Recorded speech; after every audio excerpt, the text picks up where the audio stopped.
السلام عليكم ورحمة الله وبركاته.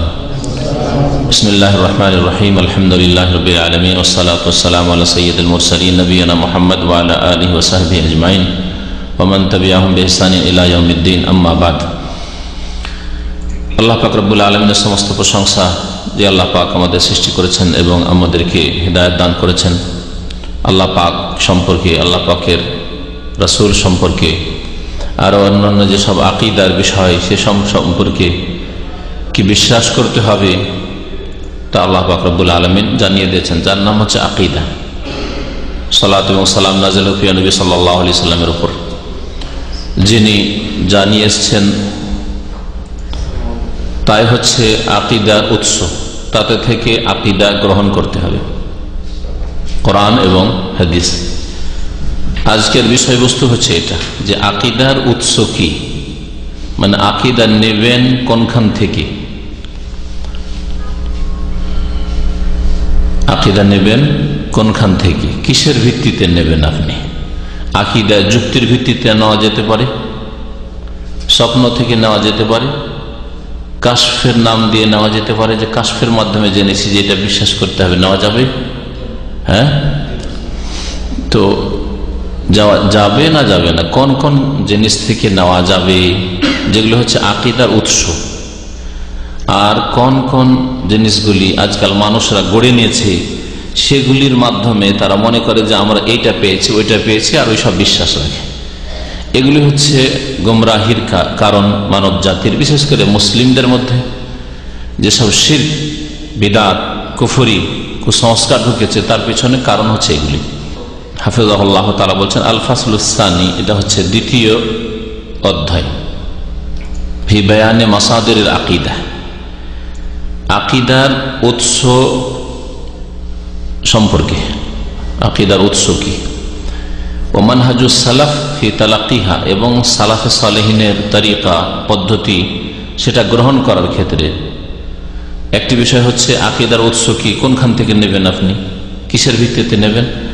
আর সালাফে সালেহিনগণ অর্থাৎ সাহাবায়ে কেরাম, তাবেঈন, তাবা তাবেঈন, আইম্মায়ে কেরাম, বিশেষ করে চার ইমাম, ইমাম আবু হানিফা, শাফি, মালিক, আহমদ রাহিমাহুমুল্লাহ, এবং মুহাদ্দিসিন, আইম্মায়ে কেরাম, ইমাম বুখারী থেকে শুরু করে অন্যান্য মুহাদ্দিসিন এবং মুসলিম অন্যান্যরা, তারা সালাফ বলতে তারাই বোঝায় প্রথম সারিতে সাহাবায়ে কেরাম, তারপরে যাদের কথা বললাম। সালাফে সালেহিনদের মানহাজ মানে তরিকা পদ্ধতি, ফি তালাক্কিহা, তা গ্রহণ করার ক্ষেত্রে আকীদা কিভাবে তারা গ্রহণ করেছেন, যুক্তির ভিত্তিতে, কিয়াসের ভিত্তিতে, কোরআন হাদিসে নেই আর এরপর ইজমা হয়ে গেছে এইরকম দাবি করেছেন, যেমন আজকাল এক শ্রেণীর লোকেরা বলে থাকে। না, লেখক বলছেন আল আকীদাতু তাওকীফিয়া, আকীদা হচ্ছে তাওকীফি বিষয়, অর্থাৎ তাওকীফ বলা হয় যা ওয়াকফ থেকে, ওয়াকফা মানে থেমে যাওয়া, কোরআন সুন্নাতে যা আছে তাতেই থেমে যাওয়া, যাতে যুক্তির,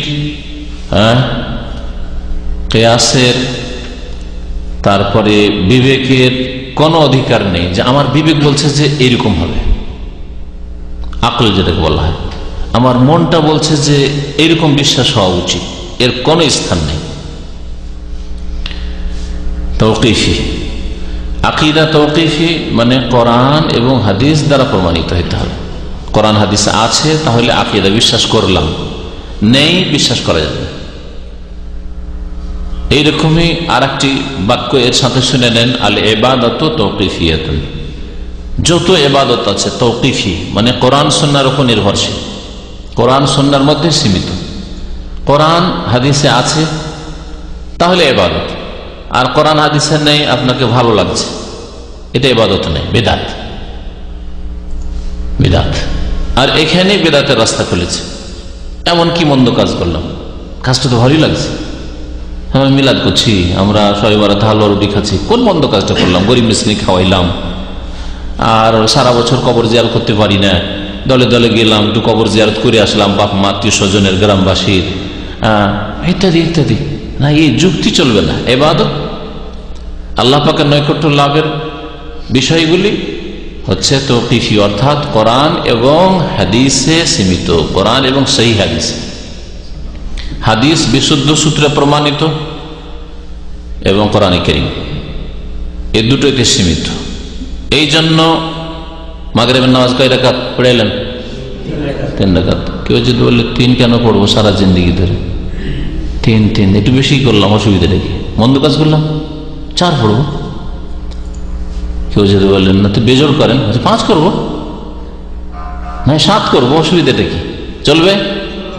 কারণ ইবাদত হচ্ছে তাওকীফি, কোরআনে আছে হাদিসে আছে, ওর মধ্যে সীমিত থাকতে হবে। 3 তো 3ই চলবে। বলবেন যে ফজরে 2 কেন পড়বো? ফজরে একটু বেশি করেই পড়ি, যেমন জোহরে 4 পড়ছি, আসরে 4 পড়ছি, না চলবে না। আজান ইবাদত, তাই না? আজান তাওকীফি। আজানে 2-4টা বাক্য আরো বাড়াইলাম, অসুবিধা কি? যেমন বিদআতপন্থীরা বাড়িয়েছে, হাইয়া আলা খাইরিল আমাল শিয়ারা বাড়িয়েছে। তারপরে আশহাদু আন্না আলিয়ান হুজ্জাতুল্লাহ বাড়িয়েছে। ইবাদতে বাড়ানো চলবে না, তাওকীফি। যা কোরআন হাদিসে আছে তাতেই সীমিত থাকবে। এর বুঝতে পারছেন যে বাড়াইলে বিদআত। কারণ ইবাদত হচ্ছে তাওকীফি, কোরআন এবং হাদিসে তার সমর্থন থাকতে হবে, তার প্রমাণ থাকতে হবে। আমাদের দেশের বিদআতপন্থীরা, খালি শিয়ারা না, বিদআতপন্থী, বেরেলভি, মিলাদি, এরা বাড়িয়েছে আসসালাতু ওয়াসসালামু আলাইকা ইয়া রাসূলুল্লাহ। আজান শেষ করার পরে সুর ধরে পড়ে আসসালামু আলাইকা, আসসালাতু ওয়াসসালামু আলাইকা ইয়া হাবিবাল্লাহ, আসসালাতু ওয়াসসালামু আলাইকা ইয়া খায়রা খালকিল্লাহ। শুনেছেন এগুলো? না শুনেননি নাকি? এগুলি করে বিদআতপন্থীরা মসজিদে, তাদের মাইকে উচ্চস্বরে আজানের সাথে সাথে এগুলো পড়ে, বিদআত। যেমন 5 বার জায়গায় 6 বার আজান দেওয়া বিদআত। কেউ যদি বলে যুক্তি দিয়ে, তো যুক্তি দিতে ভালোই লাগছে। সকাল 10টার সময় একটা আজান দিলাম, লোকজনকে ডাকলাম, নামাজ পড়লাম 2 রাকাত, কোন মন্দ কাজ? দেখে তো মন্দ লাগে না, কিন্তু এটা হচ্ছে জাহান্নামে যাওয়ার রাস্তা। অশাররুল উমুরি মুহদাসাতুহা, সবচেয়ে খারাপ কাজ হচ্ছে ধর্মের নামে নতুন কাজ করা। অকুল্লু মুহদাসাতিন বিদআহ, প্রত্যেক নতুন কাজ হচ্ছে ধর্ম মনে করে নতুন কাজ করা। দুনিয়ার নতুন কাজ নাই। দুনিয়ার মোবাইল ছিল না, মাইক ছিল না, হ্যাঁ, এত সুন্দর সুন্দর রঙিন কিতাব ছিল না, এগুলো দুনিয়া। কিন্তু ধর্মের নামে নেকির আশায়, আল্লাহ পাকের নৈকট্য লাভের জন্য, যে এতে নেকির ব্যালেন্স বাড়বে, কুল্লু মুহদাসাতিন বিদআহ, প্রত্যেক নতুন কাজ ধর্ম মনে করে করা হচ্ছে বিদআহ, বিদআত। কুল, সবগুলি বিদআতে হাসানা, বিদআতে সাইয়্যা। কিছু বিদআত ভালো, কিছু মন্দ নেই। যেমন কিছু পায়খানা ভালো, কিছু পায়খানা মন্দ, এরকম নেই ইসলাম। তেমনি বিদআত কিছু ভালো, কিছু মন্দ নেই। পেশাব কিছু ভালো, কিছু মন্দ। পীরের পেশাব হইলে ভালো, মুবারক পেশাব, তাই না? না, এটা ইসলামের নেই। পেশাব পেশাব, নাপাক নাপাক। কুল্লু মুহদাসাতিন বিদআহ কুল্লু বিদআতিন দালালা, প্রত্যেক বিদআত হচ্ছে ধর্মের নামে নতুন কাজ হচ্ছে দলালা, গুমরাহি, মানে রাস্তা হারিয়ে ফেলা। আর রাস্তা হারিয়ে ফেললে গন্তব্যস্থানে কখনো পৌঁছা যায় না। কুল্লু দালালাতিন ফিন্নার, এই জন্য গুমরাহির পরিণাম হচ্ছে জাহান্নামে যাওয়া, জান্নাতের রাস্তা হারিয়ে ফেলবে। এখান থেকে দামাম থেকে বেরোলেন আর হাইওয়ে ধরে যাবেন মক্কার দিকে, মক্কার রাস্তা না ধরে ডানে নয় বামে ধরলেন, বাম দিকে ধরলে বাহরাইন ঢুকে পড়বেন, ডান দিকে গেলে কুয়েতের রাস্তা ধরে ফেলবেন, তাই না? যত যাবেন তত মক্কা থেকে দূরে হয়ে যাবে, যত চলতে থাকবে তত মক্কা থেকে দূরে হয়ে যাবেন, অন্য রাস্তায় চলে গেলেন, গন্তব্যস্থানে পৌঁছতে পারলেন না রাস্তা হারিয়ে দিলে। দুনিয়ার ক্ষেত্রে যেমন হয়, রাস্তা হারিয়ে দিলে আসল জায়গা থেকে যেটা টার্গেট ছিল সেখান থেকে আরো দূরে চলে যাচ্ছেন, আরো দূরে চলে যাচ্ছেন। ওই রকমই যেমনই নবী করিম সাল্লাল্লাহু আলাইহি ওয়াসাল্লামের রাস্তা ছেড়ে দেবেন, এটাও তো ভালো, এটাও তো ভালো লাগছে। ইবাদতকে যদি তাওকীফি না মনে করেন, কোরআন হাদিসে সীমিত না মনে করেন, সবার খেয়াল খুশি ছেড়ে দেন, তাহলে যত করবেন তত জান্নাতের রাস্তা থেকে দূরে চলে যাবেন আর জাহান্নামে চলে যাবেন, জাহান্নামের নিকটবর্তী হয়ে যাবেন। তো এই দুটো কথা মনে রাখেন। আল আকিদাতু তাওকীফিয়া, আকিদা বিশ্বাসের বিষয় হচ্ছে কোরআন সুন্নাতে সীমিত, তাওকীফি। কোরআন সুন্নায় আছে বিশ্বাস করব, না হলে করব না। ইবাদত তাওকীফি, আল ইবাদাতু তাওকীফিয়া, ইবাদত কোরআন হাদিসে আছে তাহলে করব, না হয় করব না।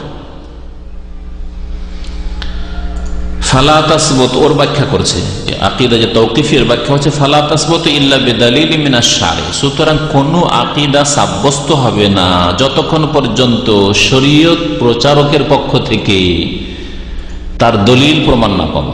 শারে মানে নবী করিম সাল্লাল্লাহু আলাইহি ওয়াসাল্লাম, শরীয়তের প্রচারক নবী করিম সাল্লাল্লাহু আলাইহি ওয়াসাল্লাম। শরীয়ত যিনি মানুষকে দিয়েছেন, দিনের বিধিবিধান দিয়েছেন আল্লাহর পক্ষ থেকে নিয়ে এসে, তিনি মাধ্যম দিন পৌঁছাবার ক্ষেত্রে তিনি হচ্ছেন মুহাম্মদ রাসূলুল্লাহ সাল্লাল্লাহু আলাইহি ওয়াসাল্লাম। তার পক্ষ থেকে যদি দলিল না পায় তাহলে সেটা আকীদা নয়, সহি আকীদা নয়, সেটা ভ্রান্ত আকীদা। এরকম বহু আকীদা আছে, ওদিকে ঢুকলে অনেক লম্বা সময় হয়ে যাবে, তাই না? ভ্রান্ত বিশ্বাস। এখান থেকে শুরু করেন যে আল্লাহর ওলিরা মরেও মরে না, আরো শক্তিশালী হয়ে যায়, তারা জীবিত থাকে, হ্যাঁ, ওলিউল্লাহরা দিতে পারে, হ্যাঁ, দুনিয়া মুরিদানদের খোঁজ খবর রাখে। সবগুলি আকীদা হচ্ছে বাতিল আকীদা, কোরআন হাদিসে নেই, সুতরাং বাতিল আকীদা। দুনিয়া নিয়ন্ত্রণ করে, বালা মুসিবত থেকে উদ্ধার করে,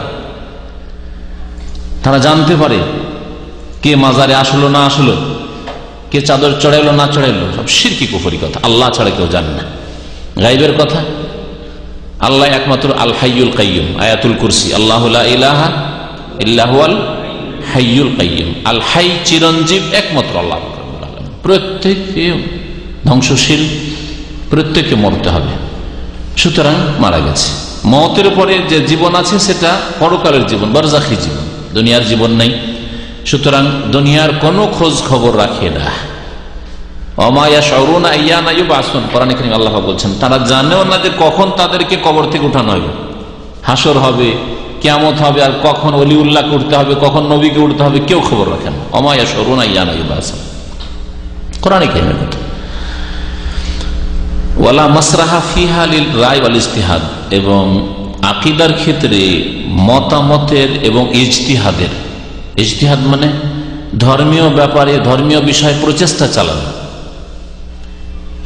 জহদ মানে মেহনত, পরিশ্রম। তো ধর্মের ব্যাপারে ইজতিহাদ মানে কোরআন সুন্নাহকে সামনে রেখে কিছু যুক্তি পেশ করলাম, যুক্তি লজিক দিয়ে, কিয়াস দিয়ে আমরা কিছু আকীদা সাব্যস্ত করবো, এটা হবে না। লা মাসরা, কোনো স্থান নেই এতে কারো মতামতের, যে অমুক সাহেব এই মত পেশ করেছেন যে এই আকীদা রাখা যাবে,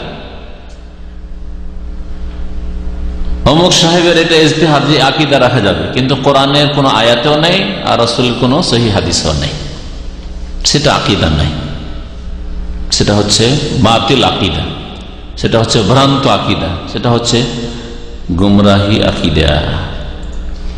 অমিন সাম্মা, এই কারণে ফাইন্না মাসাদিরাহা মাকসুরাতুন আলা মা জা ফিল কিতাব ওয়াস সুন্নাহ, এই জন্যই এর উৎস, আকীদার উৎস সীমিত ওই সব দলিল প্রমাণে যা আল্লাহ পাকের কিতাব কোরআনে কারিমে এসেছে। কোরআনের উপরে নির্ভরশীল আপনার আকীদা, কোরআনে কারিমে আছে বিশ্বাস করবেন। 2 নম্বর ওয়াস সুন্নাহ, নবী সাল্লাল্লাহু আলাইহি সাল্লামের সুন্নাতে মানে হাদিসে, সহিহ হাদিসে এসেছে, গ্রহণযোগ্য হাদিসে এসেছে, তাহলে বিশ্বাস করবেন। সহিহ অথবা হাসান, দুটোই হচ্ছে গ্রহণযোগ্য হাদিস। যদি কোনো সহিহ হাসান হাদিসে, গ্রহণযোগ্য হাদিসে আসে সনদের দিক থেকে, তাহলে সেটা বিশ্বাস করবেন, আর না হলে বিশ্বাস করবেন না। কোরআনে কারীম ছাড়াও বেশ কিছু জিনিস আছে যেগুলো বিশ্বাসের বিষয়। নবী সাল্লাল্লাহু আলাইহি ওয়াসাল্লাম হাদিস আছে, আমরা বিশ্বাস করি, তাই না? কবর আযাবের কথা কোরআনে কারীম স্পষ্ট আছে, আছে কিন্তু অস্পষ্ট আছে। তারপরে কবর আযাব বিস্তারিত, এত ডিটেলস। মুনকার নাকিরের প্রশ্ন কোরআনে কারীমে নেই, হ্যাঁ, মান রাব্বুকা মা দীনুকা মান নবিয়্যুকা জিজ্ঞাসা নেই কোরআনে কারীম, হ্যাঁ। তারপরে প্রশ্ন হওয়ার পরে যদি নেক লোক হয় তাহলে জান্নাতের নিয়ামত ভোগ করতে থাকে, আর যদি অসৎ লোক হয়, গুনাহগার হয়, তো জাহান্নামের শাস্তি হতে থাকে, আগুনের শাস্তি হতে থাকে কবরের জীবনে। এগুলি কথা কোরআনে কারীমে নেই, রাসূলুল্লাহ সাল্লাল্লাহু আলাইহি ওয়াসাল্লামের হাদিসে রয়েছে। বিশ্বাস করি না করি না? কিন্তু আমাদের দেশে এই সম্পর্কে যদি নেন, আরো বহু এরকম ভ্রান্ত বিশ্বাস আছে। সুফিবাদের যে সাজারা, সিলসিলা আছে, পীরদের সাজারা, যে পীরের মুরিদ হয়েছে, মুরিদ, ওই পীরের যে সাজারা আছে, ওই সাজারা সিলসিলা যে পরম্পরা আপনার, ওই যে আছে ওদের নামগুলি, ওইগুলো যদি লিখে কাফনে বেঁধে দেওয়া হয় তাহলে মুনকার নাকির জিজ্ঞাসাই করবে না, মান রব্বুকা মাদের জিজ্ঞাসাই করবে না। এই আকীদা আছে মুসলমানদের, এক শ্রেণীর লোকদের বাতিল আকীদা। এইরকম বহু বিষয় রয়েছে। আকীদা, আল্লাহ সম্পর্কে কি বিশ্বাস রাখবেন, তার রাসূল সম্পর্কে কি বিশ্বাস রাখবেন, আখিরাত সম্পর্কে কি বিশ্বাস, কোরআন কারীম সম্পর্কে কি বিশ্বাস, তাকদীর সম্পর্কে কি বিশ্বাস, তাই না? আল্লাহ পাকের নবী রাসূলগণ, কিতাব, এই সম্পর্কে বিষয়, এগুলো হচ্ছে আকীদা। বিশেষ করে এগুলো হচ্ছে মৌলিক বিষয় আকীদার। এছাড়া অবিশ্বাসের বিষয় হচ্ছে যেমন দাজ্জালের বিশ্বাস, ইয়াজুজ মাজুজের বিশ্বাস, হ্যাঁ বিশ্বাস। কিছু কোরআন আছে, কিছু রাসূলুল্লাহ সাল্লাল্লাহু আলাইহি ওয়াসাল্লামের হাদিস আছে। ইয়াজুজ মাজুজের কথা কোরআনে কারীমে আছে, কিন্তু দাজ্জালের কথা হ্যাঁ সহিহ হাদিস আছে। যেমন কোরআন বিশ্বাস করবেন তেমন রাসূলুল্লাহ সাল্লাল্লাহু আলাইহি ওয়াসাল্লাম হাদিস বিশ্বাস করবেন। লিআন্নাহু লা আহাদা আ'লামু বিল্লাহ, কোরআন এবং হাদিসে আপনার বিশ্বাসকে, আকীদাকে সীমিত রাখবেন এই জন্য যে আল্লাহ সম্পর্কে আল্লাহর চাইতে বেশি কেউ জানে না। আল্লাহ কোথায় এই বিষয়টি উঠায়, কারণ এখানেই ভেজাল প্রথম আমাদের দেশে, তাই না? আল্লাহ কোথায়? আল্লাহ বেশি জানেন না আমরা বেশি জানি? সবচেয়ে বেশি আল্লাহ পাক জানেন। আল্লাহ কোথায়? আল্লাহ বেশি জানেন। আর তারপরে আল্লাহ সম্পর্কে সবচেয়ে বেশি রাসূলুল্লাহ সাল্লাল্লাহু আলাইহি ওয়াসাল্লাম জানেন। আর এই সামান্য কথা যদি আপনাকে জিজ্ঞাসা করা হয় যে আপনি কোথায়, ওটা আপনি বেশি জানেন না আপনার স্ত্রী বেশি জানেন, কি বলবেন? নিজে বেশি জানেন যে কোথায় বসে আছেন আপনি। তাহলে আল্লাহ সম্পর্কে আল্লাহ সবচেয়ে বেশি জানেন এবং সঠিকটা জানেন। আর আমার জানা, আপনার জানা যদি আল্লাহ পাকের জ্ঞানের ভিত্তিতে না হয়, মানে কোরআন হাদিসের ভিত্তিতে না হয়, তাহলে ভুল হইতে পারে। কারণ আল্লাহ কোথায় আপনি কি করে আপনি গুলি মারি দেবেন, এমনিতে দিল ছুড়ে দেবেন না।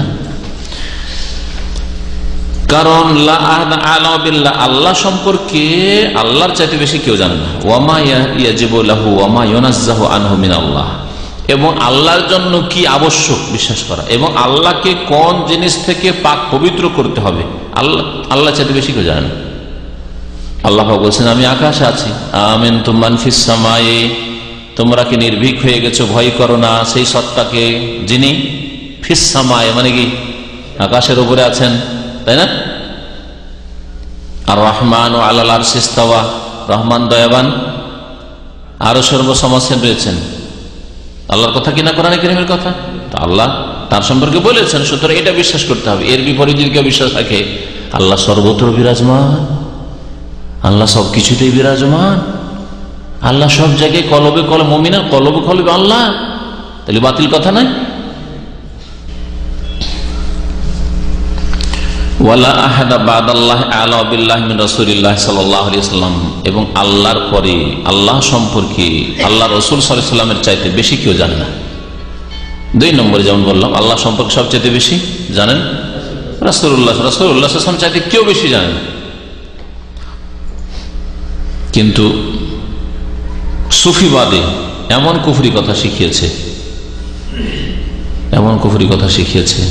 যে একজন সুফি পীর ভণ্ড, সে বলছে বায়েজিদ বোস্তামি, ভালো করে শুনে রাখেন, বায়েজিদ বোস্তামির নাম শুনেছেন? বায়েজিদ বোস্তামি পারস্য দেশের লোক ছিল, জানি না বাংলাদেশে ওর মাজার আছে না চিটাগাঙে না? এ বায়েজিদ বোস্তামি বলছে এরা সব গুমরাহ ছিল। শুনে রাখেন, তাদের উক্তি, তাদের আকীদা, তারা যা পেশ করেছে তা স্পষ্ট প্রমাণ করে যারা পথভ্রষ্ট ছিল। বলছে খুযনা বাহরান ওয়াকাফাল আম্বিয়া আলা সাহিলি, আমরা এমন সমুদ্রে পাড়ি দিয়েছি, খাদা এখুদ মানে ডুবে যাওয়া, ডুব দেওয়া, পানিতে ডুব দেওয়াকে খাদা এখুদ বলা হয়। খুযনা বাহরান এমন সমুদ্রে আমরা পাড়ি দিয়েছি, ডুব দিয়েছি, ওয়াকাফাল আম্বিয়া আলা সাহিলি, নবী রাসূলরাও তার কিনারায় গিয়ে থেমে গেছে। সমুদ্র নবী রাসূলগণ এসে এখানে থেমে গেল, আর যেতে পারলো না, কিন্তু আমরা দিলাম একবারে পাড়ি, ডুব দিলাম। এটা হলো ভণ্ডদের কথা। এই সুফিবাদের অধিকাংশই আকীদা এরকম। এই জন্য যারা পীরতন্ত্রে বিশ্বাসী, কোন পীরের মুরিদ, তাদের কাছে রাসূলুল্লাহ হাদিস বলেন একটু পরোয়া নেই, কোরআনের কথা বলেন কোনো পরোয়া নেই। কিন্তু উলিয়া উলিয়া বলেছেন, বিশেষ করে তাদের তরিকের লোক বলেছেন, অমুক পীর সাহেব বলেছেন, আরে সুবহানাল্লাহ, পীর সাহেব বলেছেন। ولهذا كان منهج السلف الصالح ومن تبعهم في تلقي العقيدة مقصورا على الكتاب والسنة। এই জন্য সালাফে সালেহিন, সাহাবায়ে কেরাম, তাবেঈন, তাবা তাবেঈন, ইমাম আবু হানিফা, শাফি, মালিক, আহমদ, আইম্মা মুহাদ্দিসিন, ইমাম বুখারী, মুসলিম, আবু দাউদ, নাসাঈ, তিরমিজি, ইবনে মাজাহ, আরো সমস্ত মুহাদ্দিসিন কেরাম, তাদের যারা অনুসারী, ওমান তাবিআহুম, আর যারা তাদের অনুসরণ করেছেন, তারপরে ইমাম ইবনে তাইমিয়া, ইবনুল কাইয়িম, হাফিজ ইবনে হাজার, শেখ মুহাম্মদ বিন আব্দুল ওয়াহাব রাহমাতুল্লাহ আলাইহিম আজমাইন। ফি তালাক্কিল আকীদা, আকীদা গ্রহণ করতে হবে কি থেকে? তাদের মানহাজ হচ্ছে মাকসুরান আলাল কিতাব ওয়াস সুন্নাহ, কোরআন এবং সুন্নাহয় সীমিত। কোরআন সুন্নাহ থেকে আকীদা নিতে হবে। কোরআনে কারিমে আছে আর না হলে রাসূলুল্লাহ সাল্লাল্লাহু আলাইহি ওয়াসাল্লামের হাদিস আছে। এর উদ্ভট আকীদা বহু আছে, প্রতিদিন ওসব ফিরিয়ে লাভ নেই। যে কোনো উদ্ভট আকীদা পেশ করবে তখন বলবেন যে কোরআনের কোন আয়াত আছে, রাসূলের কোন হাদিস আছে। যেমন আমাদের দেশে আকীদা আছে সফর মাস চলছে, আমাদের দেশে কুলক্ষী নেওয়া আছে অনেক কিছু থেকে, আর কুলক্ষী শিরক, তেয়ারা তো শিরক, নবী সাল্লাল্লাহু আলাইহি ওয়াসাল্লাম কুলক্ষী নেওয়া হচ্ছে শিরক। আরব জাহিলিয়াতের যুগের মুশরিকরা সফর মাসকে অশুভ কুলক্ষী মনে করত। এই সফর মাসে যে চাঁদের মাস চলছে কোন বিবাহ শাদী করাইতো না। বাঙালি মুসলিমরা আর হিন্দুরাও কার্তিক মাসে বিবাহ করায় না, কার্তিক মাসে বিবাহ চলবে না, ভাদ্র মাসও করায় না। দেখেন এক এক এলাকায় এক এক কুসংস্কার, এই শিরকি আকীদা আছে। খারাপ হয়ে যাবে, বিয়ে টিকবে না, বরকত হবে না, বিয়ে টিকলে ছেলে মেয়ে হবে না, হইলে খোড়া খোড়া হবে, কানা হবে, ইত্যাদি ইত্যাদি সব শিরকি আকীদা। জিজ্ঞাসা করেন ওদেরকে যে কোন কোন আয়াত আছে, কোন হাদিস আছে। আর আপনাকে যদি জিজ্ঞাসা করে কুলক্ষী নাও, আত্মীয়ারা তো শিরক। সফর মাস বলে কিছু নেই। মা আয়েশা রাদিয়াল্লাহু তাআলা বলছেন যে জাহিলিয়াতে শাওয়াল মাসে বিবাহ শাদী করাকে অশুভ মনে করা হইতো, যে টিকবেই না, বিবাহতে বরকত হবে না। আর আমার বিয়ে হয়েছে শাওয়াল মাসে, আর আমার সাথে বিদায় হয়েছি, আমি নবী সাল্লাল্লাহু আলাইহি ওয়াসাল্লামের ঘরে গিয়েছি আমি এই শাওয়াল মাসে, আর আমার চাইতে ভাগ্যবতী মহিলা আর কি আছে দুনিয়া? মা আয়েশা রাদিয়াল্লাহু তাআলা বলছেন। আমাদের দেশে পেঁচার আকীদা আছে, শুনেছেন? পেঁচার ডাক যদি রাত্রে শুনি, আমরাও ছোটকালে শুনেছি, আর বুড়িগুলো আশেপাশের বলতো কাকে যে নিতে এসছে গ্রামের, কে যে যাবে রে, কার উপর যে বালা মুসিবত আসে। আর পেঁচা যদি দেখে নিয়েছে, পেঁচা যদি দেখে নিয়েছে যে পেঁচার একটা বদ অভ্যাস আছে, চোখ বড় বড় করে দেখে, চোখগুলি বড় আরে দেখে মানুষ দেখে, আরে দেখছিস না খেতে এসছে, খেতে এসছে, যে জানলা দিয়ে দেখছে খাবে কাকে, এই বাড়ির কাউকে খেবে। এই আকীদা বাঙালি সমাজে মজুদ আছে, ভারত বাংলাদেশে। কথা বুঝতে পেরেছেন? নবী করিম সাল্লাল্লাহু আলাইহি ওয়াসাল্লাম বলেছেন যে লা আদওয়া ওয়ালা তিয়ারাতা ওয়ালা হামাত, হামা মানে এই পেঁচা, পেঁচার আকীদা ইসলামের কোনো অস্তিত্ব নেই, স্থান নেই। যে পেঁচা যদি আওয়াজ দেয় তাহলে বালা মুসিবত আসবে, পেঁচা দেখলে পারে কোনো কিছু আপনার বাড়ি থেকে নিতে এসছে মানে কাউরি মত হয়ে যাবে, এসব কিছু নেই, শিরকি আকীদা এসব। সুতরাং কোরআন এবং হাদিস যা প্রমাণ করে আল্লাহ পাক সম্পর্কে, তার ওপর সালাফে সালেহিন ঈমান নিয়ে এসেছেন, সাহাবায়ে কেরাম, তাবেঈন, তাবা তাবেঈন ঈমান নিয়ে এসেছেন। কোরআনে কারিমে আছে, রাসূলের হাদিস আছে, তারা ঈমান নিয়ে এসেছেন। ইমাম মালিক রাহমাতুল্লাহ আলাইহি, তার উক্তি এখানে বললে আরো বুঝতে সুবিধা হবে। তাকে একবার এসে একজন লোক জিজ্ঞাসা করছে ইস্তিওয়া সম্পর্কে, মানে আর রহমান আলাল আরশি ইস্তাওয়া, আল্লাহ পাক আরশে সমুন্নত, আর আরশ আল্লাহ পাক রব্বুল আলামিন আসমান জমিন সবকিছুর ঊর্ধ্বে আছে, আর আল্লাহ পাক রব্বুল আলামিন আসমান জমিন সবকিছুর ঊর্ধ্বে, সৃষ্টির ঊর্ধ্বে আল্লাহ পাক রব্বুল আলামিন। তো ওই লোক এসে জিজ্ঞাসা করছে ইস্তিওয়া মানে কি, মানে আল্লাহ কোথায়, আল্লাহ কোথায়? নবী করিম সাল্লাল্লাহু আলাইহি ওয়াসাল্লাম যা বলেছেন, কোরআনে কারিমে যা আছে তাই বলেছেন ইমাম মালিক রাহমাতুল্লাহ আলাইহি। ইমাম মালিক বলছেন আল ইস্তিওয়া মা'লুমুন, আল্লাহ পাকের আরশে সমুন্নত হওয়া এটা জ্ঞাত, মানে কোরআন হাদিস দিয়ে জানা, আমরা জানি, বলবো না যে জানি, বলতে পারবো না। আপনাকে জিজ্ঞাসা করছে আল্লাহ কোথায়, বলছে মা জানি না ভাই, জানি না চলবে না, মুসলিম জানতে হবে আল্লাহ কোথায়। তাই যদি হইতো তাহলে তো উনি বলতেন, মালুম বলতেন না, গায়ের মালুম বলতেন, তাই না? আল ইস্তিওয়া মালুমুন, সুতরাং এইটাও জবাব দেওয়া যাবে না। কেউ যদি জিজ্ঞাসা করে আল্লাহ কোথায়, বলবেন যে না জানি না। অথবা এর চাইতে মারাত্মক আমাদের দেশে আছে, কি জিজ্ঞেস করলে তুমি কলমা পড়ো, কলমা পড়ো, তওবা করো, গেছে তোমার ইমান। আমাদের কোন ছাত্রকে দেশে গিয়েছিল, গিয়ে আচ্ছা বলেন তো দেখি ভাই, ও গিয়ে মানে এটা দিয়ে পরীক্ষা করেছে, জানে যে এটা রোগ আছে, বলেন তো ভাই আল্লাহ কোথায়? কি বললেন? গেছে আপনার ইমান, তাড়াতাড়ি কলমা পড়েন, তাড়াতাড়ি কলমা পড়েন। ইমাম মালিক রহমতুল্লাহ যখন জিজ্ঞাসা করা হলো, তাহলে তাই বলতেন যদি সেটা ইসলাম হতো। তাহলে ইসলাম হচ্ছে আল ইস্তিওয়া মালুমুন, আল্লাহ আরশের ওপরই আলো সমুন্নত, এটা জানা মালুম। বুঝতে পারছেন এই আরবিগুলো? হ্যাঁ, ওয়াল কাইফু মাজহুলুন, কিন্তু ধরন অজানা। মাজহুল মানে অজানা, জাহাল মানে অজ্ঞতা, আর মাজহুল মানে অজানা, যা অজানা। তাই আল্লাহ কেমন ভাবে আছেন কেউ যদি জিজ্ঞাসা করে, জানা নেই। আপনারা যদি জিজ্ঞাসা করে আপনি কোথায় আছেন, বলছে এখানে চেয়ারে বসে আছি। যে কেমন ভাবে বসে আছেন বলতে পারবেন না? পারবেন না। এইভাবে বসে আছি ভাই, মুখে হাত দিয়ে বসে আছেন, যেমন কেউ হাতে হাত দিয়ে বসে আছেন, বলতে পারবেন আপনি। কিন্তু আল্লাহ পাক কেমন ভাবে আরশের ওপর সমুন্নত, এটা আমাদের জানা নেই। আল্লাহ পাক আল্লাহর মতো সমুন্নত, আল্লাহর মতো, কোনো কিছুর সাথে তুলনা আমরা জানি না, কিন্তু জানি যে আল্লাহ পাক আরশের ওপর সমুন্নত। আল ইস্তিওয়া মালুম ওয়াল কাইফু মাজহুল ওয়াস সাওয়ালু আনহু বিদআতুন। আর এইরকম জিজ্ঞাসাবাদ করা, মানে এই জিজ্ঞাসা করা যে আল্লাহ কোথায়, জিজ্ঞাসা করা যাবে না এটা নয়। জিজ্ঞাসাবাদ করা আর সন্দেহ করা, ও ছিল আসলে প্রথম বিদআত প্রকাশ পেতে যাচ্ছে। আল্লাহ কেমন করে, সেই যুগে নতুন নতুন যুক্তি, আল্লাহ তাহলে তো একদিকে হয়ে যায়, এগুলি গুমরা করেছে। একদিকে হয়ে যায়, আল্লাহ উপরে, তার মানে দিক বলা যাবে না, কোনো দিকে ইশারাই করা যাবে না, এইখানে গুমরা হয়েছে। ওই লোক সম্পর্কে ইমাম মালিক বুঝতে পারলেন যে এটা বিদাতি আছে। তারপরে দেখো এই রকমের জিজ্ঞাসাবাদ করা আর সন্দেহ পোষণ করাই হচ্ছে বিদাতি কাজ। হ্যাঁ, ওয়া ইনকার হু কুফরুন, আর অস্বীকার করা যে আল্লাহ আরশে নেই, আল্লাহ সর্বত্র বিরাজমান, এরকম কথা বলা হচ্ছে কুফরি কথা।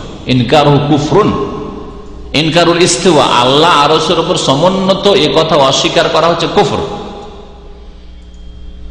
তারপরে জানেন বিদাতিকে থাকতে দেননি, ওই বর্ণনায় রয়েছে ইমাম মালিক ছাত্রদেরকে বললেন যে এই বিদাতিকে বের করে দাও এখান থেকে, আমার দর্শ থেকে। মসজিদে নববীতে ইমাম মালিক রহমতুল্লাহ দর্শ মসজিদে নববীতে হইতো, আমাদের মতো এরকম এতে না। রাসূলুল্লাহ সাল্লাল্লাহু আলাইহি মসজিদে তার সারা জীবন দর্শ চলেছে, বের করে দাও এখান থেকে। কারণ এই প্রথম বিদাত মানুষের মগজে ঢুকাচ্ছে যে আল্লাহ কি করে আরশের উপর হইতে পারে, তাহলে তো দিক বলতে হচ্ছে। নবী করিম সাল্লাল্লাহু আলাইহি সাল্লাম ওই মেয়েকে পরীক্ষা করেছেন, আইনা আল্লাহ জিজ্ঞেস করেছেন না করেননি? তাহলে শুধু জিজ্ঞাসা জানার জন্য করা যাবে, কিন্তু কেমন কথা বলছেন আল্লাহ উপর দিকে, তাহলে কি তাহলে তা আল্লাহ পাক রব্বুল আলামিন, তাহলে আল্লাহ পাকে কোনো কিছু ঘেরে আছে নাকি? যেমন ভাই আপনি চেয়ারের উপর, মানে চেয়ারের আপনার দুটো হ্যান্ড আপনাকে ঘেরে আছে, পিছন দিকটা ঘেরে আছে, হ্যাঁ, সামনের দিকে একটা আপনার সীমানা আছে। আল্লাহ পাকের ক্ষেত্রে এই সব প্রযোজ্য নাই। হ্যাঁ, এইরকম কথাবার্তা যদি কেউ বলে, বেশি প্রশ্ন করে, তাহলে এটা হচ্ছে বিদাতীদের লক্ষণ, বের করবে। হ্যাঁ, বলছেন যে সালাফে সালেহিনরা আল্লাহ পাক সম্পর্কে কোরআন হাদিসে যা পেয়েছেন তার প্রতি ঈমান নিয়েছেন, ওয়া তাকাদুহু, সেই বিশ্বাস করেছেন, ওয়া আমিলু বিহি, আর সেই মোতাবেক আমল করেছেন। এমনকি বিদআতপন্থীও দোয়ার ক্ষেত্রে এর উপরে আমল করে। যখন আল্লাহ পাকের কাছে দোয়া করে তো সর্বত্র বিরাজমান চিন্তা করে দোয়া করে। তার প্রকৃতি বলছে যে আল্লাহ পাক আমার ঊর্ধ্বে, সবকিছুর ঊর্ধ্বে। আল্লাহর কাছে দোয়া করে তখন মনটা কোন দিকে যায়? ঊর্ধ্ব আকাশে। মন কিন্তু এইদিকে থাকেন, সর্বত্র বিরাজমান, তাহলে তো এইভাবে সব জায়গায় আমার ডানে বামে সবকিছুতে আল্লাহ, তাই না? এটাকে বলা হয় দলিলুল ফিতরা। শুনে রাখেন, এটা হচ্ছে প্রাকৃতিক দলিল যে আল্লাহ পাক রব্বুল আলামিন সৃষ্টি জগতের ঊর্ধ্বে। এই মানুষের নেচার, প্রকৃতি বলছে কথা।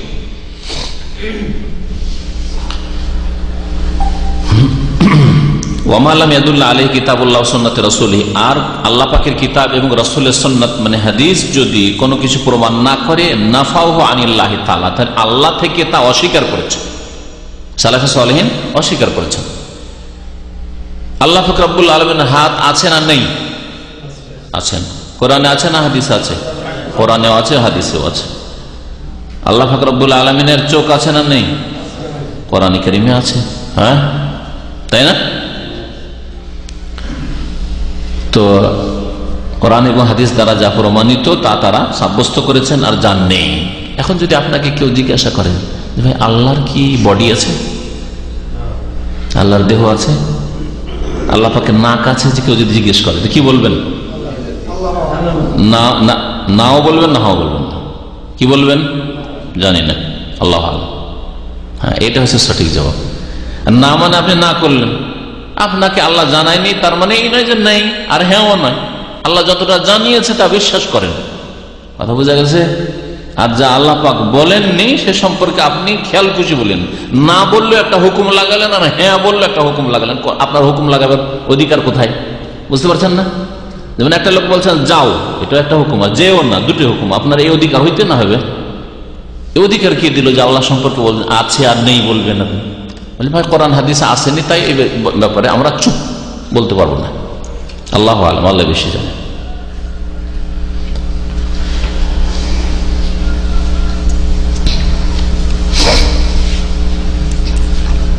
যদি কেউ জিজ্ঞাসা আল্লাহ পাকের বিবি আছে, কি বলবেন? নেই। হ্যাঁ, কেন? কোরআনে আছে।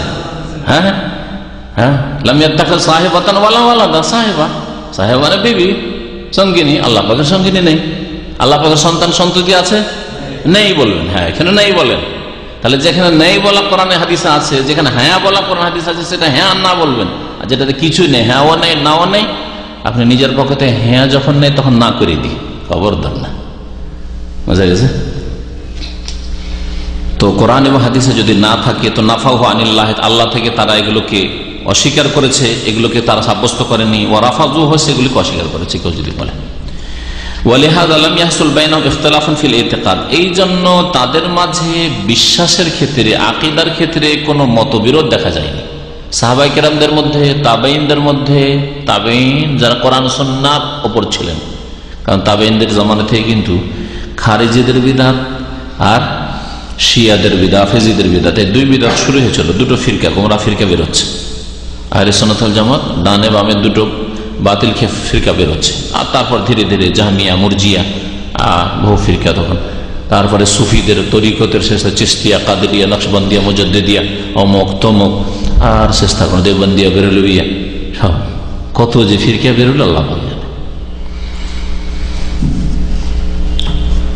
সাহাবায়ে কেরাম, তাবেঈন, তাবা তাবেঈন যারা কোরআন সুন্নাহ ধরেছিল, তাদের মাঝে বিশেষ করে সাহাবায়ে কেরামদের জামানায় কোন রকমের আকীদাতে ইখতিলাফ দেখা যায়নি।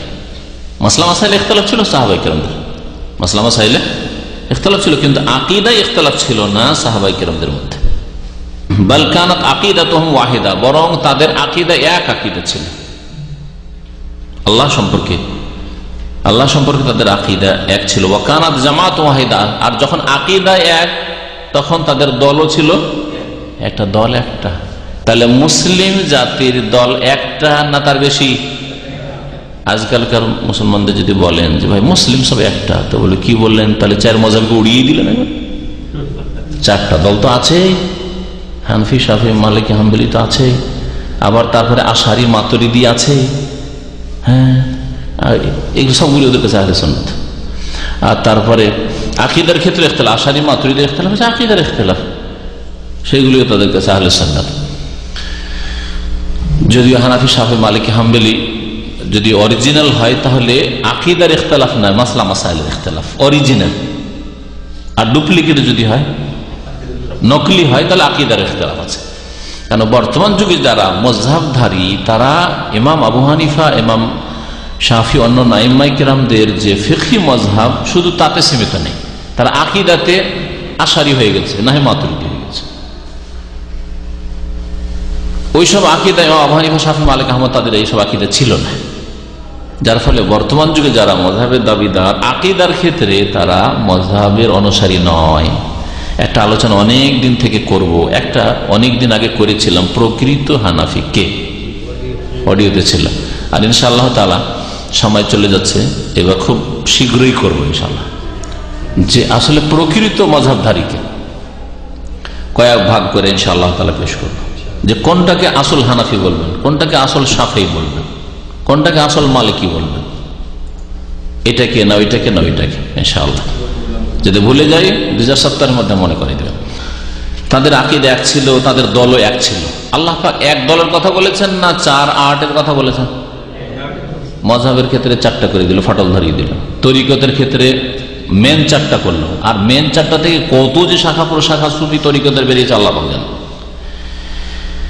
আল্লাহ বলছে ইন্না হাযিহি উম্মাতুকুম উম্মাতুন ওয়াহিদা, তোমাদের এই উম্মত হচ্ছে নিঃসন্দেহে উম্মাতুন ওয়াহিদা, এক উম্মত, জামাতে একটা। আর সবগুলিকে আল্লাহ বলছেন ওয়াতাসিমু বিহাবলিল্লাহি জামিআন, তোমরা সকলে আল্লাহ পাকের রশিকে মজবুত করে ধারণ করো, একটা দল হইতে হবে। সুতরাং যথাসাধ্য ইখতিলাফ মতবিরোধ কমাবার চেষ্টা করতে হবে। আর এই কমানো সম্ভব কিসের ভিত্তিতে? সংখ্যাগরিষ্ঠতার ভিত্তিতে।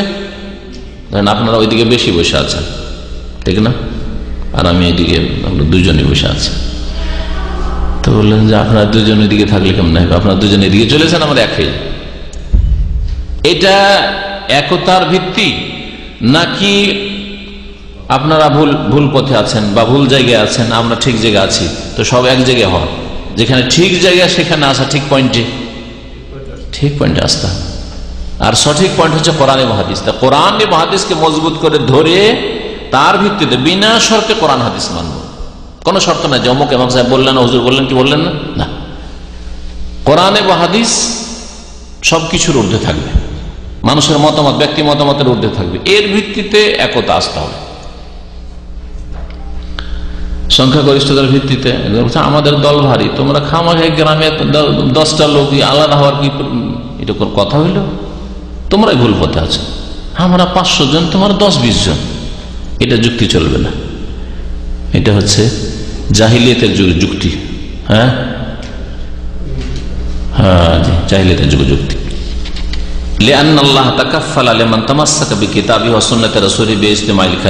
কারণ আল্লাহ পাক রব্বুল আলামিন দায়িত্ব নিয়েছেন যে যারা কোরআনকে মজবুত করে ধরবে, রাসূলের হাদিসকে মজবুত করে ধরবে, তারা এক হইতে পারবে। বিইজতিমাইল কালিমা, তাদের বাক্য, তাদের কথা এক হবে। কোরআন এবং হাদিসের ভিত্তিতে যদি নামাজ পড়েন তো বেশি পার্থক্য থাকবে না। কোরআন এবং হাদিসের ভিত্তিতে যদি আল্লাহ সম্পর্কে আকীদা রাখেন তাহলে কোনো পার্থক্য থাকবে না। কোরআন এবং হাদিসের ভিত্তিতে যদি রাসূল সাল্লাল্লাহু আলাইহি ওয়াসাল্লাম সম্পর্কে আকীদা রাখেন তাহলে কোনো ইখতিলাফ থাকবে না যে নবী নূরের তৈরি না মাটির তৈরি, হায়াতুন নবী না মওতুন নবী, হ্যাঁ, ওসব থাকবে না। ওয়াসসাওয়াব ফিল মুতাকাদ ওয়া ইত্তিহাদুল মানহাজ, আকীদার ক্ষেত্রে তারা সঠিক রাস্তা পেয়েছে এবং তাদের পথ একটি হয়েছে। আর আল্লাহ তাআলা, আল্লাহ পাক বলেছেন ওয়াতাসিমু বিহাবলিল্লাহি জামিআন, তোমরা আল্লাহ পাকের রশিকে সকলেই সংঘবদ্ধভাবে মজবুত করে ধারণ করো। ওয়ালা তাফাররাকু, তোমরা বিচ্ছিন্নতা সৃষ্টি করিও না, বিচ্ছিন্নতা সৃষ্টি করিও না। ওয়া ক্বালা তাআলা, আল্লাহ পাক আরো বলেছেন ফাইম্মা ইয়াতিয়ান্নাকুম মিন্নি হুদান, আমার পক্ষ থেকে যে তোমাদের কাছে দিক নির্দেশনা আসে, হিদায়াত আসে, আল্লাহর পক্ষ থেকে রাস্তা দেখানো হয়েছে, ওটা নেবেন না অন্য রাস্তা নেবেন? ওটাই নিতে হবে।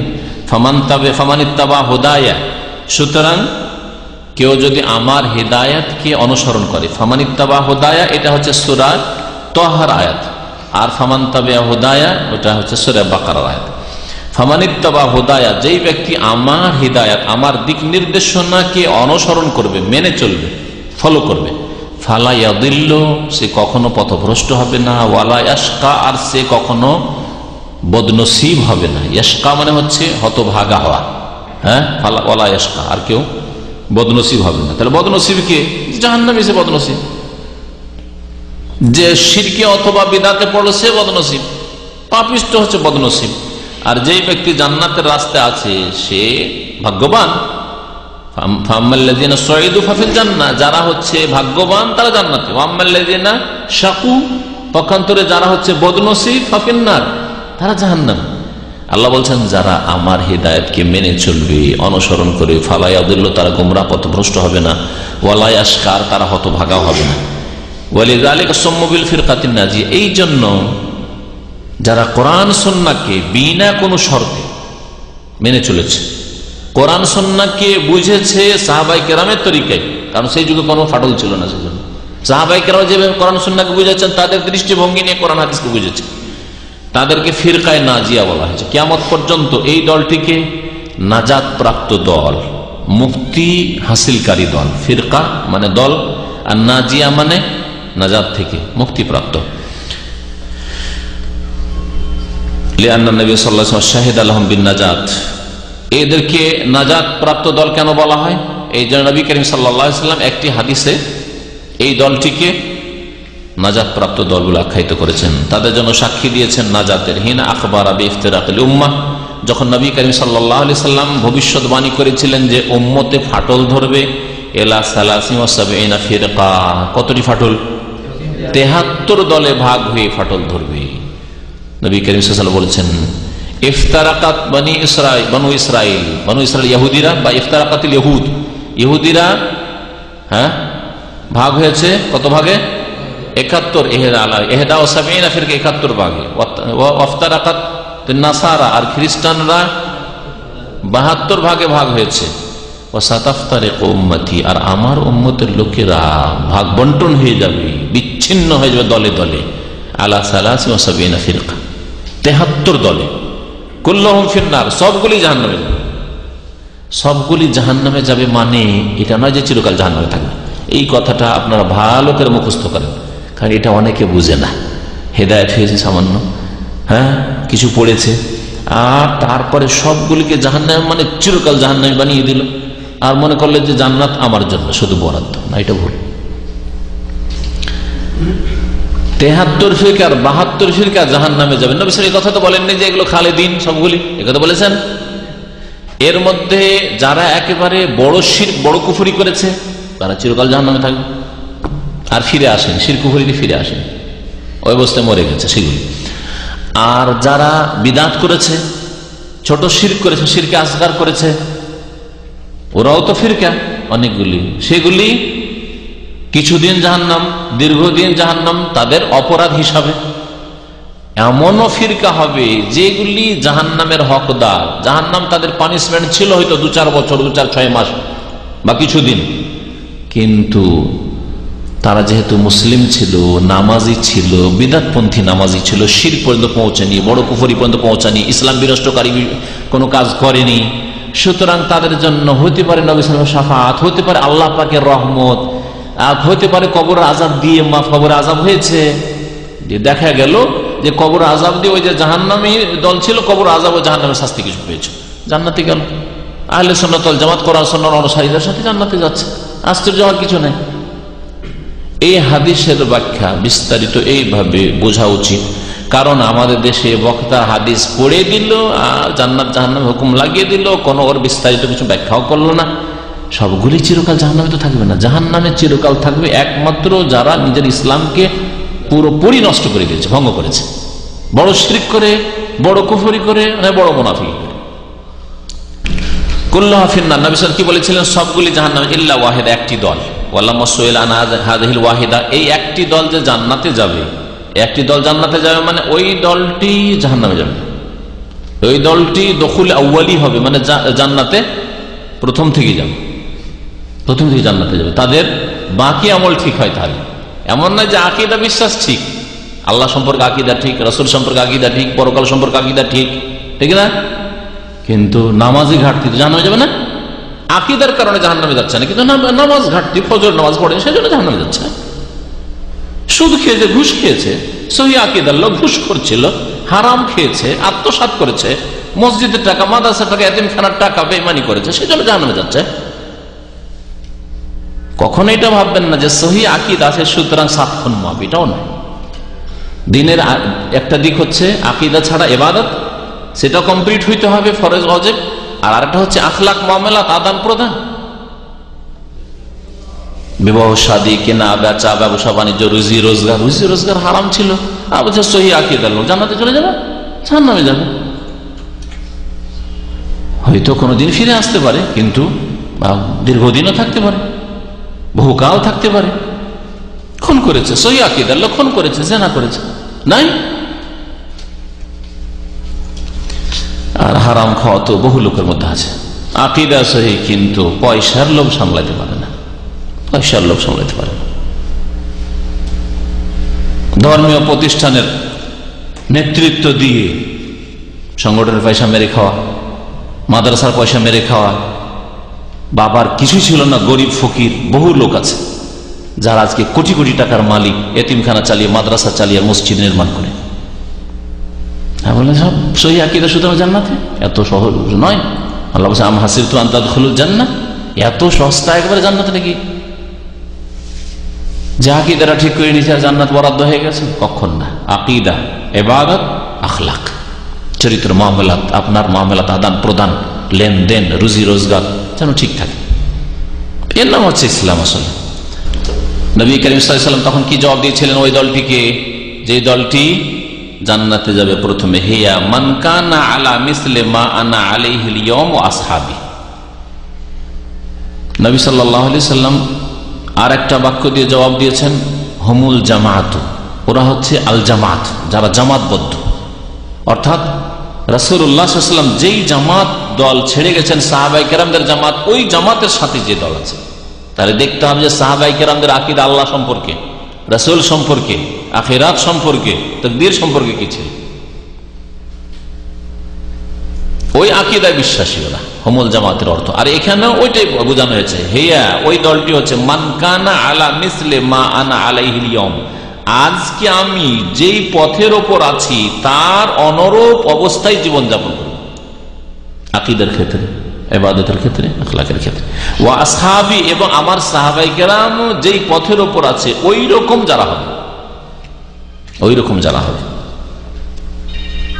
তাহলে সব সময় আকীদা, ইবাদত, আখলাক এসব ক্ষেত্রে সাহাবায়ে কেরাম, রাসূলুল্লাহ সাল্লাল্লাহু আলাইহি ওয়াসাল্লাম পরে সালাফে সালেহিন, তাবেঈন, তাবা তাবেঈন, আইম্মায়ে কেরাম, তাদের পথের অনুসারী হইতে হবে। নবী সাল্লাল্লাহু আলাইহি ওয়াসাল্লাম সাহাবায়ে কেরামদের যুগে, নবী সাল্লাল্লাহু আলাইহি ওয়াসাল্লামের জামানা তো বাদ দেন, সাহাবায়ে কেরামদের যুগে বেনামাজি মুসলিম হয় এটা তাদের কল্পনাতেও ছিল না। এজন্য ইজমা ছিল তাদের যে বেনামাজি মুসলিম নাই, সাহাবায়ে কেরামদের ইজমা। কানু লা ইয়ারাউনা শাইআম মিনাল আমাল তারকুহু কুফরুন গায়রা সালাহ। আব্দুল্লাহ ইবনে শাকিক বলছেন যে সাহাবায়ে কেরামরা নামাজ ছাড়া অন্য কোন আমল ছেড়ে দেওয়াকে কুফরি মনে করতেন না, যে ইসলাম থেকে খারিজ হয়ে যায়, কিন্তু নামাজ ছেড়ে দিলে ঈমান থাকে না। ওয়াকাদ ওয়াকা মিসদাক মা আখবারা বিহি সাল্লাল্লাহু আলাইহি ওয়াসাল্লাম, আর নবী কারীম সাল্লাল্লাহু আলাইহি ওয়াসাল্লাম যেমন বলেছেন তেমনি বাস্তবে হয়েছে। নবী সাল্লাল্লাহু আলাইহি ওয়াসাল্লাম 73 ফিরকা বলেছেন, 73 হয়েছে। ফাইন্দামা বানা বাযুন নাস আকীদাতাহুম আলা গায়রিল কিতাব ওয়াস সুন্নাহ, এটা কেন হয়েছে? যখন উৎস গোলমালিয়ে গেছে। উৎস কি বললাম শুরুতে? কোরআন এবং হাদিস। কিন্তু যখন বাযুন নাস, কিছু লোকেরা নিজের আকীদার বুনিয়াদ রেখেছে কিতাব সুন্নাহ ছাড়া অন্য কিছুর উপর, আলা গায়রিল কিতাব ওয়াস সুন্নাহ, কোরআন সুন্নাহকে উৎস না বানিয়ে অন্য কোথাও থেকে আকীদা নিয়েছে, এটা আমরা কাশফের মাধ্যমে জানতে পেরেছি। আমাদের বুজুর্গানের দিন, পীরে কিবলা কাশফ দ্বারা জানতে পেরেছে, এটা ইলহাম দ্বারা জানতে পেরেছে, এটা স্বপ্ন যুগে জানা হয়েছে। বুঝতে পেরেছেন? জি।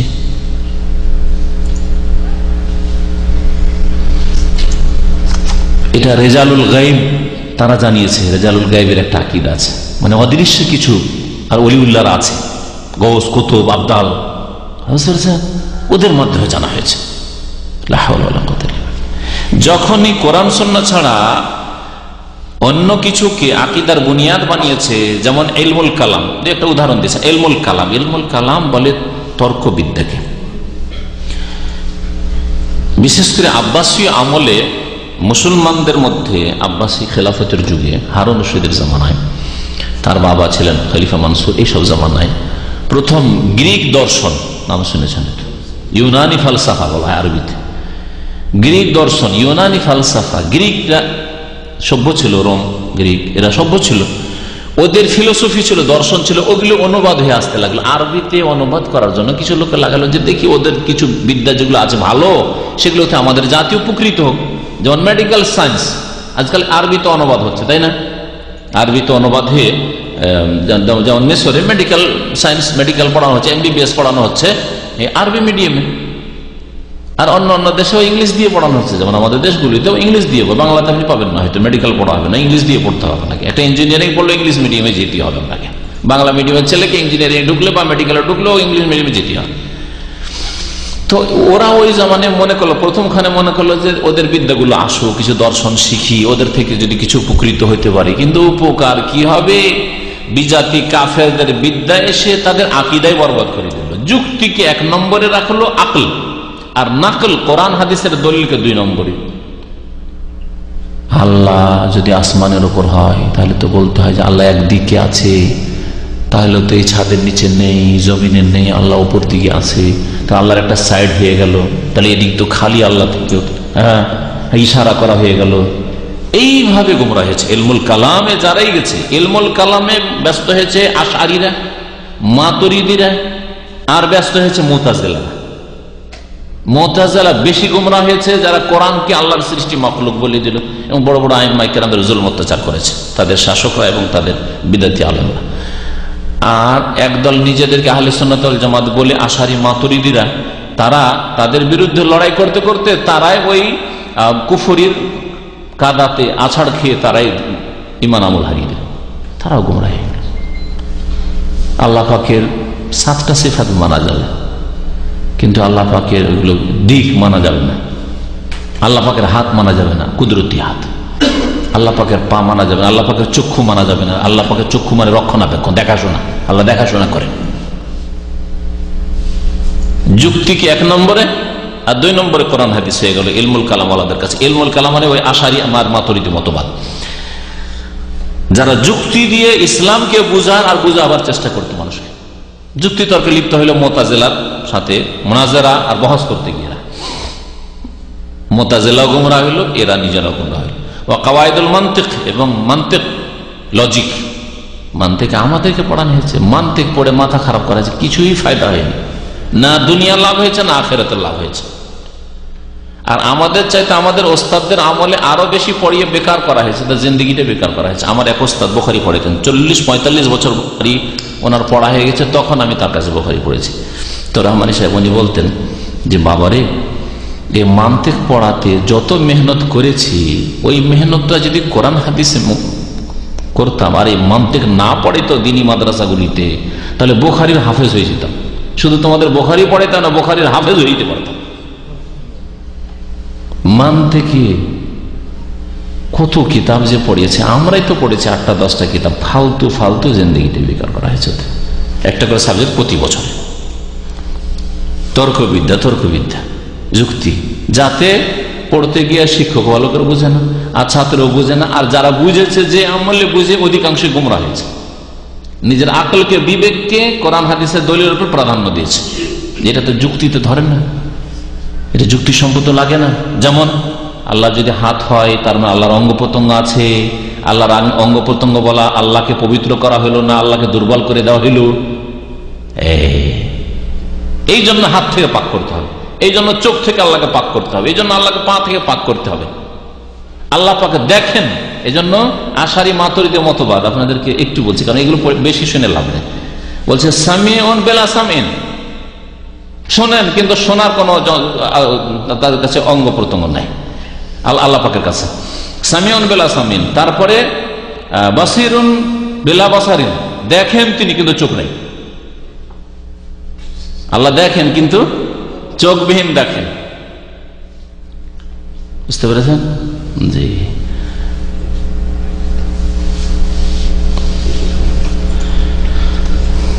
তো যদি কোনো ব্যক্তি সম্পর্কে বলা হয় যে অমুক ব্যক্তির চোখ নেই, হ্যাঁ, হাত নেই, পা নেই, তো কি সে খোড়া? চোখ নেই, হাত নেই, পা নেই, খোড়া। তো ইলমুল কালামে আশারি মাতুরিদি মতবাদ আল্লাহ পাককে খোড়া করে দিয়েছে। আউযুবিল্লাহ। ওয়া কাওয়াইদুল মানতিক আল মাওরুসাইন আন ফালাসাফাতিল ইউনান, গ্রিকের দর্শন বিদ্যায় যারা পণ্ডিত, তাদের কাছ থেকে যা তারা উত্তরাধিকার হিসাবে পেয়েছিল, মানে ওই তর্জমা করে অনুবাদ করে আসলো মুসলিম দেশগুলিতে, আর পেয়ে নিজেরাই গুমরাহ হইল। হাসাল আল ইনহিরাফ, তখন বক্রতা চলে আসলো মুসলিম সমাজে, মুসলিম আলেমদের মধ্যে। ওয়াত্তাফাররুক, আর বিচ্ছিন্নতা সৃষ্টি হলো ফিল ইতিকাদ, আকীদায়। মিম্মা নাতাজা আনহু ইখতিলাফুল কালিমা, যার থেকে মুসলিম জাতির কালিমাই মতানৈক্য সৃষ্টি হলো। আর একটা কালিমা থাকলো না।